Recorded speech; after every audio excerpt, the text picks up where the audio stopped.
சனி பெயர்ச்சி 2026 மார்ச் மாதத்தில் நடக்குது வாக்கியப்படி. அப்போ ஏற்கனவே நீங்கள் ஒரு வீடியோ போட்டிங்களே 2025 மார்ச் எண்டில் சனி பகவான் மீனத்துக்கு வந்துட்டாருன்னு அப்படின்னு நீங்கள் கேட்கலாம். நான் சொல்வது என்னென்னா, வாக்கியப்படி சனி பகவான் இப்போ தான் மீனத்துக்கு வர்றார். அப்போ இந்த ரெண்டுக்குள்ள வித்தியாசம் என்னங்கிறத புரிஞ்சுக்கோங்க. கோவில்களில் அதிகமாக நம்முடைய கோவில்களில் வாக்கிய பஞ்சாங்கம் தான் பயன்படுத்துகிறாங்க. அதேபோல் தென் மாவட்டத்தில் பல மாவட்டங்கள் பார்த்தீங்கன்னா இன்னும் வாக்கிய பஞ்சாங்கம் பார்க்குறாங்க. ஸோ அவங்கெல்லாம் வாக்கிய பஞ்சாங்கம் பயன்படுத்துகிறவங்களுக்காக இந்த பதிவு, ஓகேவா? ஸோ அவங்கெல்லாம் கேட்காங்க, சார் நீங்கள் திருக்கணித முறைப்படி சொன்னீங்க நடந்தது, இப்போ வாக்கியப்படி என்ன நடக்குன்னு சொல்லிட்டீங்கன்னா திருப்திகரமாக இருக்கும் மனசு அப்படின்னு கேட்குறீங்க. ஸோ நம்ம சொல்கிற நல்ல விஷயங்கள்லாம் நடந்ததுன்னா உங்களுக்கு சந்தோஷம் தானே? அப்போ நம்ம வாக்கு கொடுக்க, அதாவது ஒரு வாக்கு படிதம் கொடுக்கக்கூடிய இடத்துல இறைவன் நம்மளை ஒப்படைச்சிருக்கான், ஓகேவா? ஸோ அப்போ உங்களுக்கு கொடுக்குற வாக்கு உங்களுக்கு நல்லபடியாக நடந்துச்சுன்னா நீங்களும் சந்தோஷப்படுவீங்க, உங்கள் மூலமாக நானும் சந்தோஷப்படுவேன்.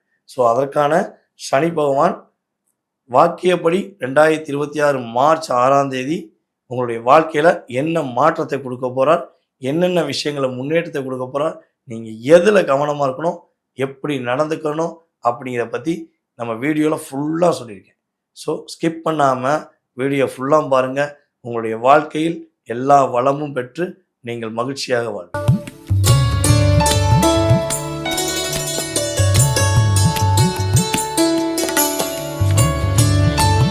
தன்னுடைய வாழ்க்கையில் கிட்டத்தட்ட ஒரு 7.5 வருஷமாக மகர ராசிக்காரங்க தான் 7.5 சொல்லி சொன்னாங்க.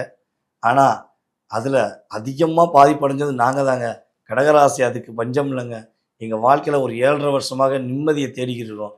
நிம்மதி கிடைக்குமா? இந்த வாக்கியப்படி சனி பகவான் உங்களுடைய ராசியிலேருந்து 9ஆம் இடத்துக்கு போகும்போது உங்களுக்கு நிம்மதி கிடைக்குமா? உங்களுடைய முதல் கேள்வி அதான் இருக்குன்னு எனக்கே தெரியும். ஏன்னா நீங்கள் நிம்மதி எதிர்பார்க்குறீங்க, நிம்மதியாக தூங்கணும், நிம்மதியாக வேலை பார்க்கணும். யாரையும் நான் காயப்படுத்த விரும்பல, என்னை காயப்படுத்தாமல் இருந்தால் போதும் அப்படிங்கிறத நீங்கள் எதிர்பார்க்குறீங்க இல்லையா? உங்களுக்கு தடங்கள் இல்லாத வாழ்க்கை, ஓகேவா? தடங்கள் கட்டாயிஷ் அப்படிங்கிற மாதிரி உங்களுக்கு தடங்கள் இல்லாத வாழ்க்கை, பிரச்சனை இல்லாத வாழ்க்கை, போராட்டம் இல்லாத வாழ்க்கை யார் கொடுக்க போகிறா? சனி பகவான் உங்களுடைய ராசிக்கு 9ஆம் இடத்துக்கு போய் வாக்கியப்படி தரப்போகிறார். உங்கள் வாழ்நாளில் நீங்கள் எதிர்பார்க்காத அளவுக்கு ஒரு ஏமாற்றத்தை சந்திச்சிருக்கீங்க. ஏமாற்றம் சொல்ல முடியாது, வெளியே சொல்ல முடியாது சார். நாங்கள் ஒரு ரூமில் கண்ணாடியை பார்த்து பேச ஆரம்பிச்சோன்னா கண்ணாடி வெடித்து சிதறிடும் அப்படிங்கிற நிலைமை தானே இருக்கீங்க. ஆனால் மனசுக்குள்ளே அவ்வளோ வலி, அவ்வளோ பாரம், அவ்வளோ பிரச்சனையை வச்சுக்கிட்டு பக்கத்தில் உள்ளவனுக்கு ஒரு பிரச்சனை ஓடி போய் வேலை பார்க்குறது யார்? அவங்கள சரி பண்ணி கொடுக்குறது யார்? அவங்களுக்காக உட்காந்து ஃபீல் பண்ணுறது யாருன்னு நீங்கள் தான். தயவுசெய்து அதை நீங்கள் நிப்பாட்டக்கூடிய ஒரு காலகட்டம், ஓகேவா? உங்கள் லைஃப் பெரிய ஒரு மாற்றத்தை நோக்கி போகுது. உங்களுடைய வாழ்க்கையில் திருமணம் முடிக்கணும்னு ஆசைப்பட்டீங்கன்னா இதுதான் சரியான காலம். திருமணம் முடித்து சந்தோஷமாக இருங்க. காதல் திருமணம் முடிப்பதற்கான வாய்ப்புலாம் அதிகமாக இருக்குது. ஏற்கனவே காதல் இப்போ தாங்க கட்டாச்சு, கட்டாக தான் செய்யும். ஏன்னா இப்போ உங்களை விட்டு போன காதல் தன்னுடைய தேவைக்காக, பொருளாதாரத்துக்கோ இல்லை எக்ஸ்ட்ரா எனிமோர் அந்த தேவைக்காக உங்கள்கிட்ட பழகினாங்க. உங்கள்கிட்ட உண்மையான அன்பு வச்சாங்கன்னு சொல்லி நீங்கள் ஏமாந்தீங்க. ஸோ இந்த காதல், அன்பு எல்லாமே உங்களுக்கு ஏமாற்று வேலையாக போயிடுச்சு.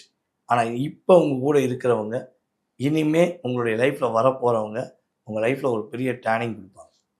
அந்தக்கான ஒரு செயல்பாடு கிரகங்கள் என்ன பண்ண போகுது? உங்களுக்கு வாய்ப்பை கொடுக்க போகுது.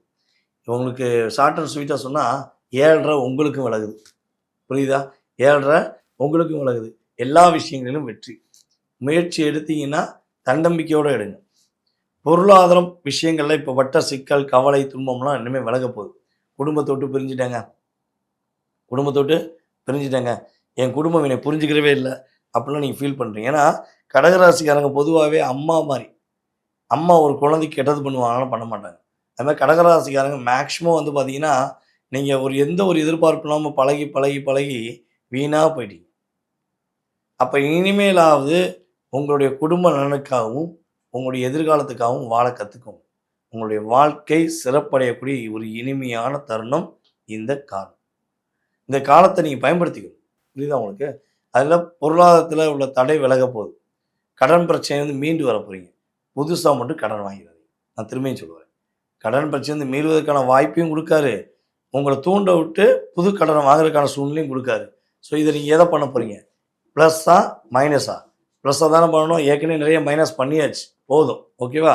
ஸோ நீங்கள் உங்களுக்கான இயக்கத்தை உருவாக்குங்க. லைஃப் சூப்பராக இருக்கும். மாணவ செல்வங்களாம் சூப்பராக படிக்க போகிறீங்க. நீங்கள் ஆண்களாக இருந்தாலும் சரி அல்லது பெண்களாக இருந்தாலும் சரி, நான் சொல்கிற விஷயத்த கவனமாக இருங்க. விஷயம் என்னென்னா, இந்த ஆன்லைனில் ஃபேஸ்புக்கு, இன்ஸ்டாகிராம், ட்விட்டரு, டட்டரு, அப்புறம் வந்து ஆப்பு, எல்லா ஆப்பு உங்களுக்கு வைக்க போகிற ஆப்பு அப்படிம்பாங்களே, அதே மாதிரி தான். நீங்கள் இந்த சமூக வலைதளங்களில் உங்களுடைய புகைப்படத்தையோ உங்களுடைய வீடியோவையோ பகிரும்பொழுது பகிரவே வேண்டாம். ஓகேவா? மேக்ஸிமம் பகிர்ந்து கொள்ள வேண்டாம். பிரச்சனை ஸ்டார்ட் ஆகிடும். விஷயம். 2வது, நீங்கள் அப்படி இல்லைங்க, எனக்கு அதுவே என்னுடைய ஒரு ஆசையாயிடுச்சு, நான் செய்கிறேன் அப்படின்னா என்ன பண்ணுங்கள், ப்ரைவேட்டில் போடுங்க. ஓகேவா? ஸோ ப்ரைவேட் பிரச்சனை இல்லாது, பப்ளிக் உங்களுக்கு பாதுகாப்பு இல்லாது அப்படிங்கிறத நீங்கள் புரிஞ்சுக்கிட்டிங்கன்னா பெஸ்ட்டு. அதுக்கடுத்து இன்னொரு விஷயம் என்னென்னா, உங்களை விட வயது குறைந்தவங்ககிட்ட ரொம்ப கவனமாக. இந்த வடிவேல் படத்தில், வடிவேல் சார் படத்தில் ஒரு சின்ன ஃபுல்லாக இருப்பேன். அவருக்காக டீ சாப்பிட்டு இருப்பார். வர்றியா வர்றியா அப்படிமா. என்ன பண்ணுவான், வம்புக்கு இழுப்பான். இந்த மனுஷன் உடனே கோவப்பட்டு போய் அவனை போய் பிடிக்க போவார், கிட்னி எடுத்து விட்ருவாங்க. அதே மாதிரி இங்கே ஒன்றும் கிடையாதும்பீங்க, எனக்கு தெரியும். ஆனால் உங்கள் நல்ல மனசு இருக்குல்ல, உடச்சிருவாங்க. ஓகேவா? ஸோ இதில் நீங்கள் கவனம். உங்களுடைய நல்ல நேரம் வரும்போது நீங்கள் என்ன பண்ணணும், அதை பயன்படுத்திக்கணும். அதை பயன்படுத்திட்டு சந்தோஷமாக இருக்கிறதுக்கான வழியை பாருங்கள். ஓகேவா? உங்கள் லைஃப்பில் பெரிய மாற்றம் உண்டு. ஒரு தொழில் ஸ்தானத்தில் வெற்றி பெற போகிறீங்க. வேலையில் ஒரு நல்ல மகிழ்ச்சி அடைய போகிறீங்க. உங்கள் லைஃப்பை நீங்கள் பயன்படுத்திக்கிட்டிங்கன்னா, கடகராசி இந்த வட்டம் கவலைப்படாத ஒரு ராசியாக இருப்பதற்கான வாய்ப்புகள் கிரகங்கள் சனி பகவான் கொடுக்கிறார் என்பது உண்மை. ரொம்ப சந்தோஷமாக இருக்குது. வீடியோ ஃபுல்லாக பார்த்துருக்கீங்க. நான் சொன்ன ஒரு வேண்டுகோளை ஏற்றுக்கொண்டு நீங்கள் பார்த்ததில் ரொம்ப சந்தோஷம். ஸோ இன்னொரு விஷயம் கூட சொல்கிறேன். ஸோ இந்த வீடியோவில் சொன்ன விஷயங்கள் எல்லாமே நம்முடைய சனி பகவான் வாக்கியப்படி பயிற்சியாகி உங்களுடைய லைஃப்பில் கிட்டத்தட்ட ஒரு 20-30% மாற்றத்தை கொடுப்பார். ஸோ இதை தாண்டி உங்கள் லைஃப்பில் உங்களுடைய கேள்விகள் நிறையா இருக்கலாம். ஏன் நடந்துச்சு, எதுக்கு நடந்துச்சு, எப்போ நடக்கும், எப்படி நடக்கும், முன்னேற்றம் உண்டா, இல்லை வேறு எதுவும் முட்டுக்கட்டை போட்டிருக்காங்களா, எதுவும் பிரச்சனை இருக்குமா, பிரச்சனை தீர்க்கறதுக்கு வழி என்ன அப்படின்னு 1000 கேள்விகளோடு, இல்லை நீங்கள் லட்ச கேள்வியோடு மனசுக்குள்ளே போகிற ஒரு குழப்பத்தில் இருக்கீங்கன்னா, உங்களுடைய ஜோதிட ரீதியான கேள்விகளுக்கு உங்களுடைய சுய ஜாதகத்தை செக் பண்ணி துல்லியமாக கணக்கிட்டு உங்களுக்கு பதில் கூட நான் ரெடியாக இருக்கேன். நீங்கள் பண்ண வேண்டியது என்னென்னா, நீங்கள் எந்த நாட்டிலேருந்து பேசுகிறீங்க, எந்த ஊர்லேருந்து பேசுகிறீங்க, யாருக்கு ஜாதகம் பார்க்கணும், அவங்களுடைய பிறந்த தேதி, மாதம், வருடம், நேரம் ப்ளஸ் பிறந்த ஊர் இதெல்லாம் அனுப்பிவிடுங்க. ஜாதகமே இல்லைன்னு சொல்கிறவங்களுக்கும் உண்மையிலேயே உங்களுடைய எதிர்காலத்தை கணிக்க முடியும், கடந்த காலத்தையும் கணிக்க முடியும். சரியா? இந்த விவரங்கள் தெரிஞ்சுக்கணுன்னா கீழே உள்ள வாட்ஸ்அப் நம்பருக்கு டிடிஎஸ் அனுப்புங்க. உங்களுக்கான அப்பாயின்மெண்ட் டைம் கொடுப்போம். அந்த நேரத்தில் உங்களுடைய ஜாதகத்தை துல்லியமாக கணித்து தெளிவாக குறிப்பிட என்னால் முடியுங்கிற இறை அருள் அதாவது என்னால் முடியுங்கிறத இறை அருள் மூலமாக நான் சொல்கிறேன். எனக்கு இறை அருள் கிடச்சிருக்கு. ஸோ அதை வச்சு சொல்கிறேன். ஓகேவா? ஸோ இதை தாண்டி இன்னொரு விஷயம் சொல்ல வரேன். யாருக்கெல்லாம் ஜோதிடம் கற்றுக்கொள்ள வேண்டும் என ஆசையும் ஆர்வமும் இருக்கும், நீங்கள் ஜோதிடம் கற்றுக்கணும்னு ஆசை இருக்கீங்க, சரியா? அடிப்படை ஜோதிடம் தெரிந்து கொள்ள ஆசைப்படுபவர்கள் கட்டாயமாக நம்முடைய வகுப்பில் கலந்துக்கலாம். நம்முடைய வகுப்பானது இது 5வது கிளாஸ். ஓகேவா? இப்போ 4 பேட்ச் ஆல்ரெடி முடிஞ்சு நம்ம அந்த தமிழ் புத்தாண்டு சித்திரை மாதம் 1ஆம் தேதி என்ன பண்ணுறோம், கிளாஸ் ஆரம்பிக்கிறோம். ஸோ மறக்காமல் உங்களுடைய வீட்டிலிருந்து, உங்களுடைய அலுவலகத்திலிருந்து, நீங்கள் எந்த இடத்துல இருக்கீங்களோ அந்த இடத்துலேருந்து ஆன்லைன் மூலமாக ஜோதிடம் கற்றுக்கொள்ள வேண்டும் என ஆர்வமும் ஆசையும் இருந்தால் கீழே வாட்ஸ்அப் நம்பருக்கு உங்கள் டீட்டெயில்ஸ் அனுப்பிவிடுங்க. கிளாஸ்க்கான லிங்க் அனுப்பப்படும். கிளாஸ்க்கான டீட்டெயில்ஸ் எல்லாமே அனுப்பிவிடுவோம். ஸோ நீங்கள் ஜாயின் பண்ணலாம். உங்களுடைய ஜாதகத்தை மற்றும் உங்களுடைய கூட இருக்கவங்களுடைய ஜாதகத்தை நீங்கள் தெளிவாக ஆராய்ந்து கணிதம் மூலமாக கணக்கிட்டு உங்களுடைய வாழ்க்கையில் வெற்றி பெற அன்புடன் அழைக்கிறேன்.